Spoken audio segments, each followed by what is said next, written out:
Assalamualaikum warahmatullahi wabarakatuh. Waalaikumsalam warahmatullahi wabarakatuh. Alhamdulillah, sholatan wa salaman ala rasulillah, amma ba'du. Selamat pagi anak-anak yang soleh-soleha. Selamat pagi. Bagaimana kabarnya pada hari ini? Alhamdulillah, masih semangat, luar biasa. Allahu Akbar. Yes. Alhamdulillah masih semangat. Baik anak-anak, hari ini kita mulai belajar kembali pelajaran Al-Quran Hadis. Sebelum kita mulai pembelajaran kita pada hari ini, alangkah baiknya kita berdoa terlebih dahulu. Siapa yang mau memimpin doanya? Dipersilakan. Doa mulai. Bismillahirrahmanirrahim. Alhamdulillahirabbil alamin.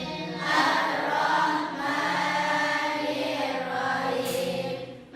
Ghairil maghdubi alaihim waladdallin. Amin. Rabbi zidna ilma warzuqna fahman wa alimna bis-shalihin. Nah, terima kasih. Selanjutnya, hari ini siapa yang tidak hadir? Alhamdulillah hadir semua. Coba Bapak cek. Ayu Krisna, Halo. Bayu Aji, Bahria, Canawati, Dea Putri Lestari, Himayami. Alhamdulillah hadir semua. Oke, anak-anak, hari ini kita belajar Al-Quran Hadis. Hadis ada tujuan pembelajaran yang dapat kalian ketahui setelah mengikuti pelajaran pada hari ini. Tujuan pertama adalah kalian mampu menjelaskan pengertian Al-Quran dan fungsi Al-Quran sebagai pedoman hidup dengan baik. Yang kedua, kalian mampu menjelaskan atau menyebutkan nama-nama lain dari Al-Quran. Kemudian yang ketiga, sebagai penyemangat kalian, saya ingin menyapa atau mengetes semangat kalian lagi nih, dengan sebuah kalimat semangat pagi. Pagi, pagi, pagi. Allahu Akbar. Nah, selanjutnya ya coba kalian lihat di proyektor, kalian amati gambar yang ada di depan.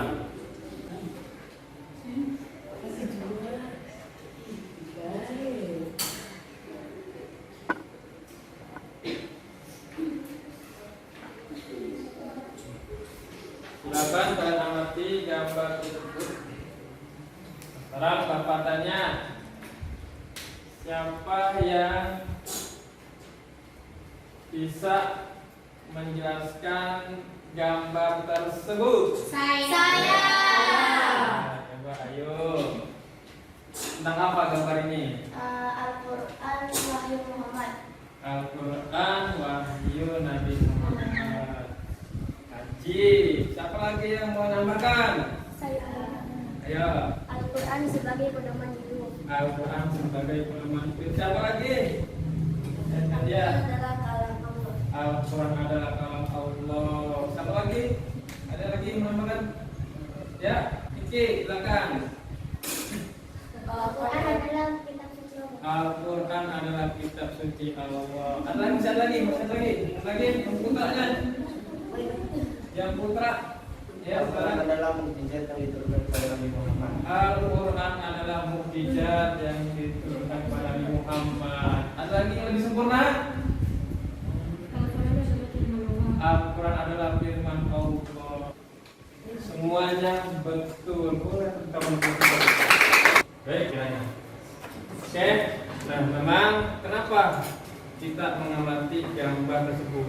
Karena hal ini berhubungan dengan materi kita pada hari ini, yaitu tentang Al-Quran, merupakan mukjizat Nabi Muhammad SAW yang melalui malaikat Jibril diturunkan secara mutawatir, secara berangsur-angsur dan bermulai ibadah bagi yang membacanya. Baik, nah selanjutnya ya kita amati video tersebut.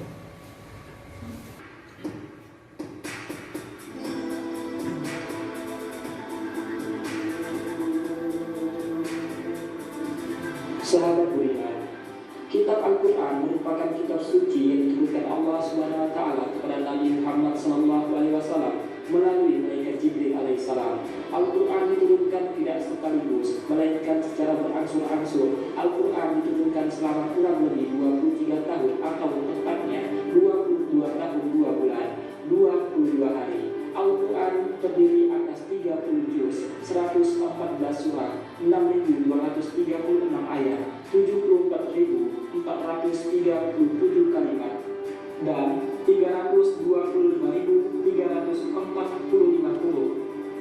Wahyu yang terakhir turun adalah Quran Surah Al-Ma'idah ayat 3. Ayat tersebut turun pada tanggal 9 Zulhijjah tahun 10 Hijriah di Padang Arafah ketika Nabi Muhammad SAW sedang menunaikan haji wada, haji perpisahan. Beberapa hari sesudah menerima wahyu tersebut, Nabi Muhammad SAW wafat meninggalkan kita semua. Atau peringatan adanya ancaman dan balasan. Kelima, Alkitab, artinya Al-Quran adalah firman Allah Subhanahu wa Ta'ala yang dibukukan. Nah, anak-anak, dari video tersebut siapa yang mau menjelaskan pengamatan kalian? Akbar. Al-Quran merupakan kalamullah, artinya bukan ucapan Nabi Muhammad, malaikat atau makhluk lainnya, tetapi firman Allah Subhanahu wa Ta'ala. Iya, siapa lagi? Yang kan? Saya. Silakan. Al-Quran diturunkan atau difirmankan secara mutawatir atau secara berangsur. Nazwa. Al-Quran merupakan mukjizat, artinya hal yang luar biasa yang diturunkan kepada Nabi Muhammad SAW. Iya, bagus. Lagi. Saya. Oke, Kiki. Membacanya merupakan ibadah. Membaca Al-Quran menjadi tanda keimanan seseorang. Semakin tinggi imannya, semakin sering dan sungguh-sungguh membacanya. Oke, bagus semua pengamatannya. Boleh tepuk tangan buat kita. Baik, anak-anak, jawabannya luar biasa semua, mampu mengamati dengan baik. Nah, sekarang siapa yang mau bertanya dari video tersebut? Saya, Pak.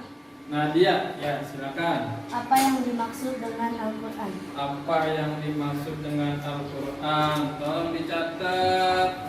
Tiara, catat pertanyaan dari Nadia. Yang kedua, siapa yang mau nanya lagi? Ya, siapa? Oke. Pak, apa saja fungsi dari Al-Quran? Siapa lagi yang mau bertanya? Saya, Pak. Sebutkan nama-nama lain dari Al-Quran. Saya, Pak. Ya, Bayu. Apa silakan. saja info penting dari video tersebut? Ya, apa saja info penting dari video tersebut? Ya. Oke, silakan Tiara dicatat. Nah, baik anak-anak, dari 4 pertanyaan teman-teman kalian, silahkan diskusikan melalui kelompok yang sudah Bapak buat. Ini kelompok Ar-Rahman. Siapa kelompoknya? Saya. Siapa yang menjelaskan? Saya. Yang mencatatnya? Saya. Sama.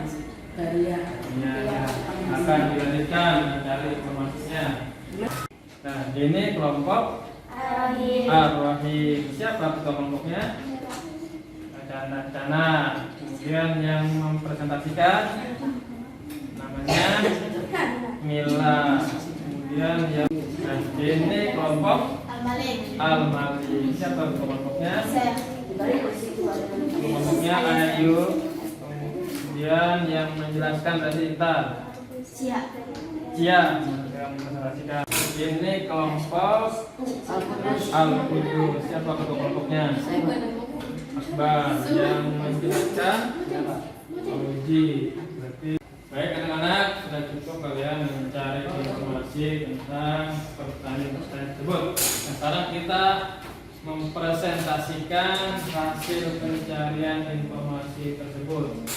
Saya pengen coba dari kelompok Ar-Rahman. Ya, silakan. Assalamualaikum warahmatullahi wabarakatuh. Saya dari kelompok Ar-Rahman ingin menjelaskan pengertian Al-Quran. Al-Quran berasal dari kata qara'a yang artinya membaca, kata dasar Quran yang artinya bacaan.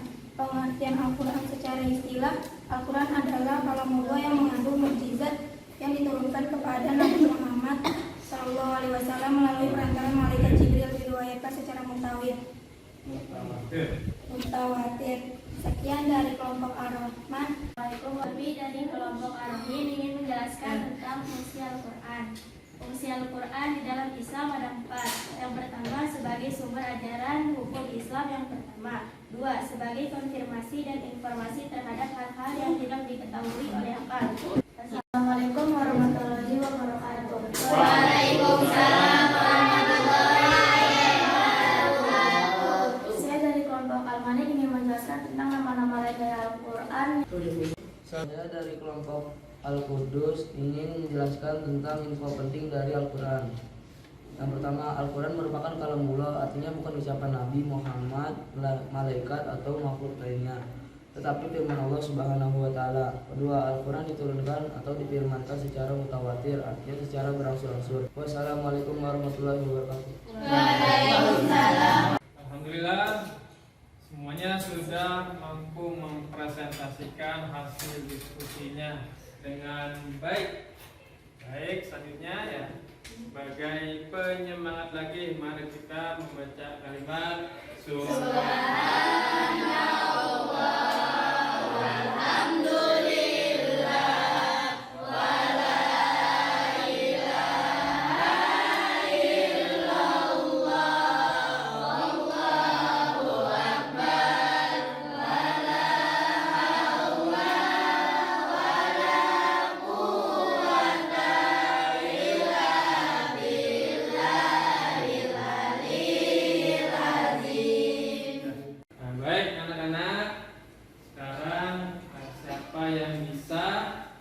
menyimpulkan materi kita pada hari ini tentang apa saja?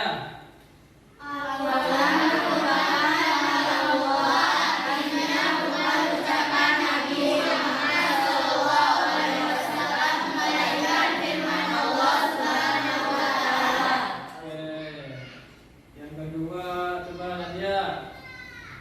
Al-Quran diturunkan kepada Nabi Muhammad, diturunkan secara mutawatir melalui malaikat Jibril dan yang membacanya bernilai ibadah. Ya, yang ketiga Nazwa. Nama lain dari Al-Quran adalah Al-Huda, artinya petunjuk. Al-Furqan artinya berbeda. As-Sifa artinya penawar atau obat.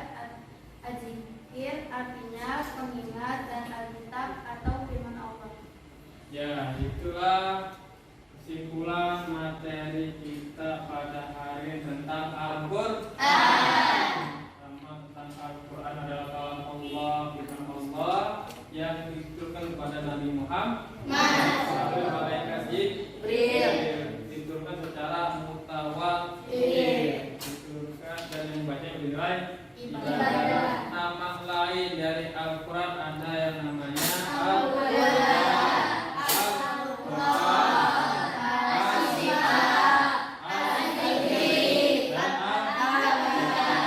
Itu nama lain dari Al-Quran.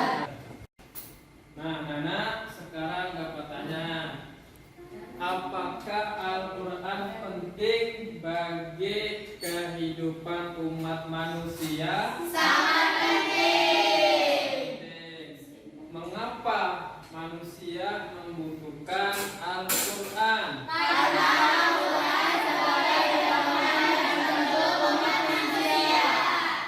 Materi pertemuan selanjutnya tentang hadis. Baik, sebagai penutup kita pada hari ini, mari kita tutup dengan bacaan